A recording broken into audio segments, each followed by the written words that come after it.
Paul Nelson. Thank you, Paul.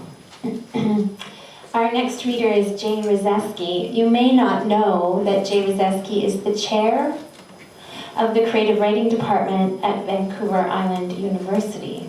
So the reason I gave him the word of, what was the word I gave you? Generosity is because we are here, partly because of Jay. So thank you very much, Jay. He is also a fiction writer, poet, and nonfiction writer. His most recent book is In Antarctica, an Amundsen Pilgrimage, and it is a beautiful book. He's also written Blue Himalayan Poppies, poetry, as well as Painting the Yellow House Blue, and I'm Glad to See You. His first novel, The Wolzenberg Clock, was shortlisted for the City of Victoria Butler Book Prize and a Relit Award. He has also been on the editorial board for the Malahat Review, an incredible magazine you should all check out, for over 20 years. Please welcome Jay Ruzesky.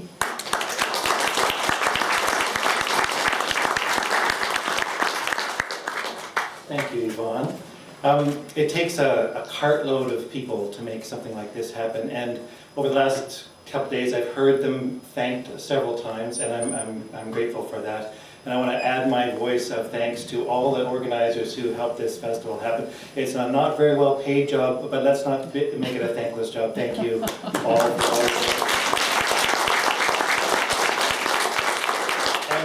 And I also want to say on behalf of VIU, thank you, all the participants who are here. Thank you for your attention, thank you for your listening, thank you for your questions and thought. This kind of thing that's happening here, this kind of cultural work, is why we do what we do. So thank you all for being here and for being such a good audience, not getting arrested yet. Thank you all for being here. I'm a filmmaker as well as a writer, and so my offering to you is a poem called Carmana, which is a place for me that's quite sacred in the Cascadia region. I go out there just about every year in the fall. And so I'm going to offer you my poem up here on the screen in just a second.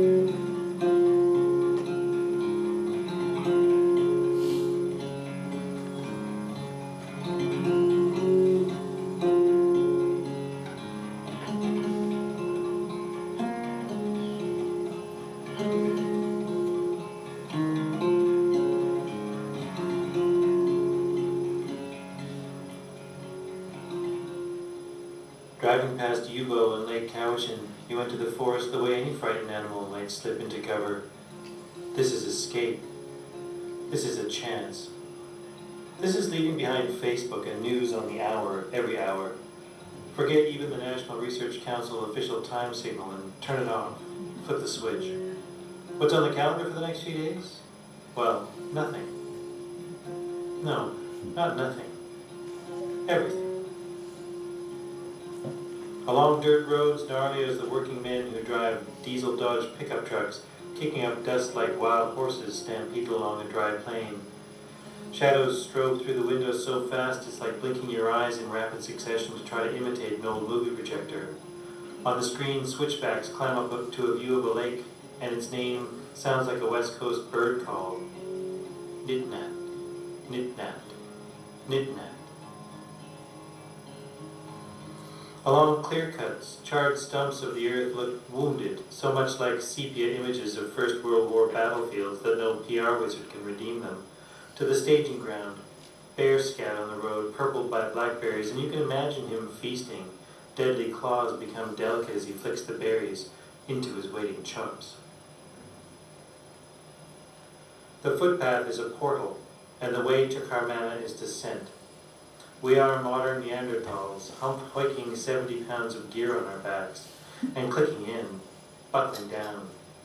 Our boots are enormous and we trudge prehistoric, hunched over as though not yet comfortable as bipeds.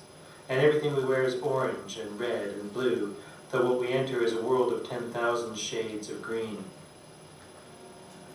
Soon we are among them, small at their feet like cartoon ants making their way through a wheat field. There were those who set off searching for the place where gods were born, or some great miracle took place, or a martyr fell.